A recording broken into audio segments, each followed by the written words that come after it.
is Melissa Pate. I am the Director of Creative Arts Therapies at Kensington Park. Hi, my name's Samantha Tedrow, and I'm a music therapist here at Kensington Park. So, music therapy, what is it? It's very misunderstood, but in simplest terms, music therapy is the use of music interventions or music activities for non-musical and musical goals.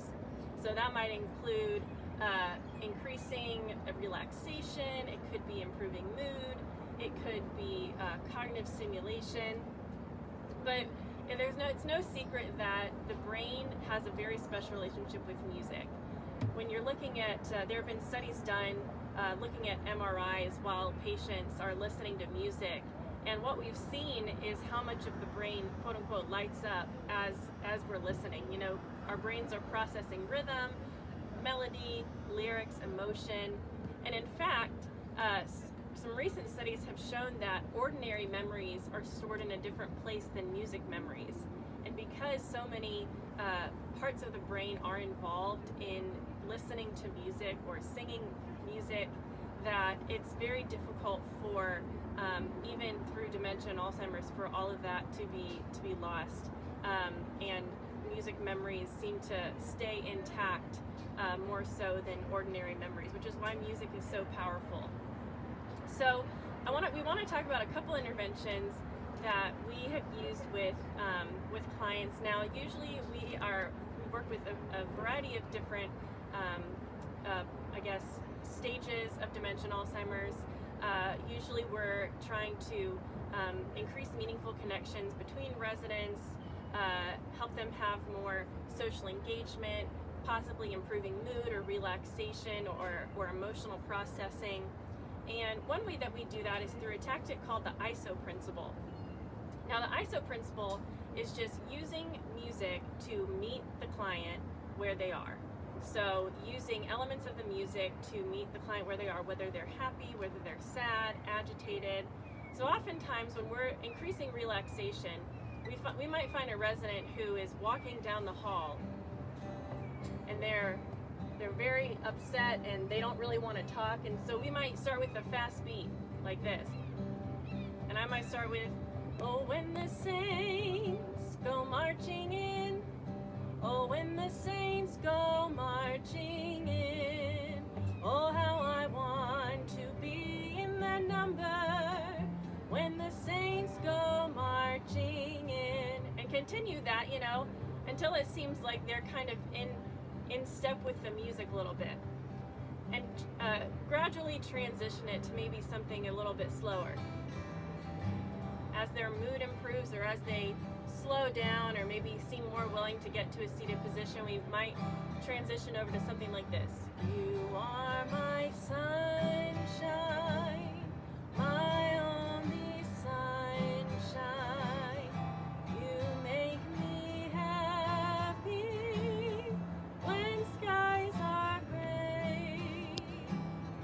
You'll never know, dear, how much I love you. Please don't take my sunshine away. And for you as a caregiver, the ISO principle works on everyone.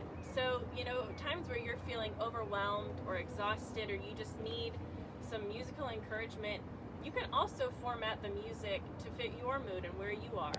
If you are needing if you're feeling like you are overwhelmed, you can pick a fast-paced song, or maybe a song that is personally meaningful to you, that kind of validates what you're feeling. That's the most important thing, is that the music that you choose, that you're listening to, validates you where you are. And as you start to feel yourself change into a different mood, finding the music that reflects that for you. And so formatting music for your client, for your loved one, and for yourself. And Sam's going to talk about another intervention that we use.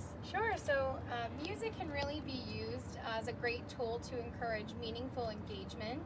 So creating meaningful engagement is a great goal, especially here at KP. We want to engage with residents in a real deep way, not just in a, hey, how are you? Right. So using music to create opportunities for self-expression is a great way to help improve mood or relaxation, or just to show residents or your loved one that you're a listening ear. So whether that is, allowing the resident to choose what music they would like to listen to. So based off their music preferences or based on their mood, like Melissa was talking about, they might just need a specific type of music. Or using music for some lyric analysis. We're talking about, how the song made them feel, or whether the words in the song were meaningful or special to them. It gives them an opportunity to express themselves and also to, have a tool to say what they need to say. If sometimes just words won't cut it, but music might. Music can also be used a lot in reminiscence. So as Melissa was talking about, music has a really special part in our brain, and it may help to elicit memories they might not have even thought of for years and years. So allowing those things to spur deeper conversations. You might get to know your residents a little bit better, or your loved ones. You may hear stories you've never heard before. So whether the song is their wedding song or a song they may have sang with their siblings and friends, it may be a way to encourage a deeper conversation. So the song I'm going to play is one that's very popular here. It's I Love You, a Bushel and a Peck by Doris Day. It's popular in the 1940s, so it's always a good one to spur on some memories. I love you, a bushel and a peck, a bushel and a peck, and a hug around the neck, a hug around the neck, and a barrel and a heap, a barrel and a heap, and I'm talking in my sleep about you, about you, 'cause I love you, a bushel and a peck, you bet your pretty neck I do.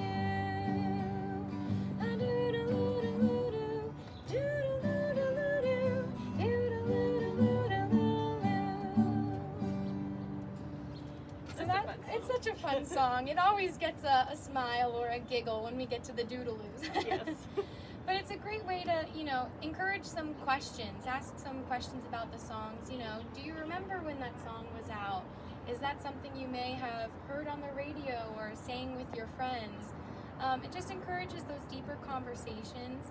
You can also ask about how the music made them feel. If they enjoyed, if they smiled during a certain part, what made you smile about that, or things like that. So using music to create those deeper connections really shows that you're invested in the resident or your loved one's life and their well-being, and you're trying to have those deeper conversations with them. That's great, Sam. Thank you.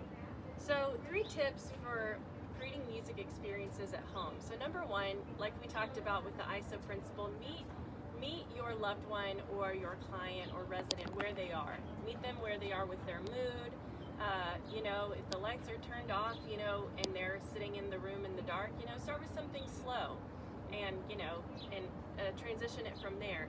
Number 2, choose songs that are personally meaningful to them. As there are songs that are popular from their time, but also ones that they have a special connection with, like Sam talked about, like a wedding song, or maybe something that their dad used to sing to them. And number 3, encourage singing and movement.